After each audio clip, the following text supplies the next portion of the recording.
his two experienced teammates are struggling a lot on the racetrack in the races too. So let's not just judge him by what you see in his finishes.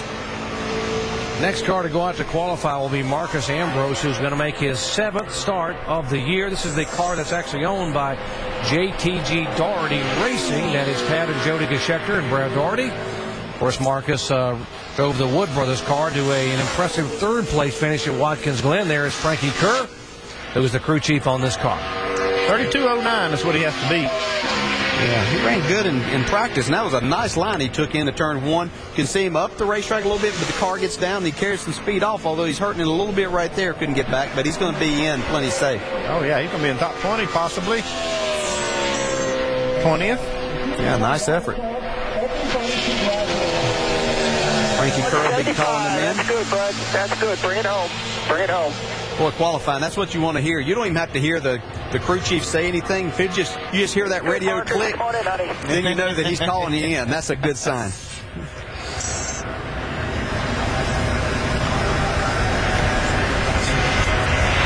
Next car to go out is Awesome Bill from Dawsonville. We mentioned earlier in our broadcast that he was among the top 10 in much of the session this morning. Ended up 12th overall, but good laps in the Wood Brothers Ford.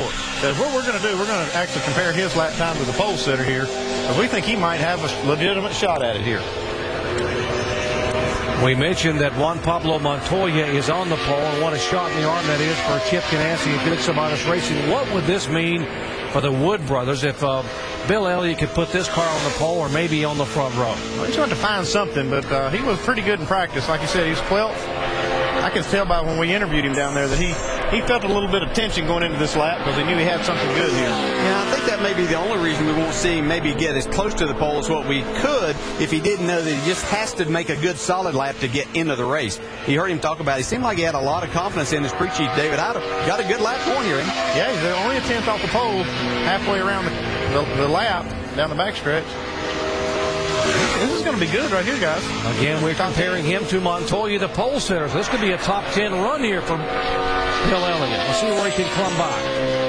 Oh, yeah. Great job. Nice. Nice. All righty, buddy. Good job. Good job. I tell you, 31.58. 31.58. That David Hyder, he really is a great crew chief. He's done a lot with this car and this team. Everywhere he goes, he seems to bring something to him. Yeah, smart guy. Just gets that. He works so much on the front end of the cars and making the cars drive good, and very impressive. And glad to see it for Bill Elliott, David Hyder, and Eddie and Lynn Wood. They need some good things to happen so they can secure some sponsorship for next year for this race team. 16-time most popular driver in NASCAR. Bill Elliott, the 1988 NASCAR Cup Series champion. And how about Bill possibly starting in the top 10 on Sunday? He's going to start in the top 10. There's only 2 cars yet to qualify. And either one of them are going to probably beat him. They're going to come close. And he's 8th. So both of them beat him. He's still in the top 10.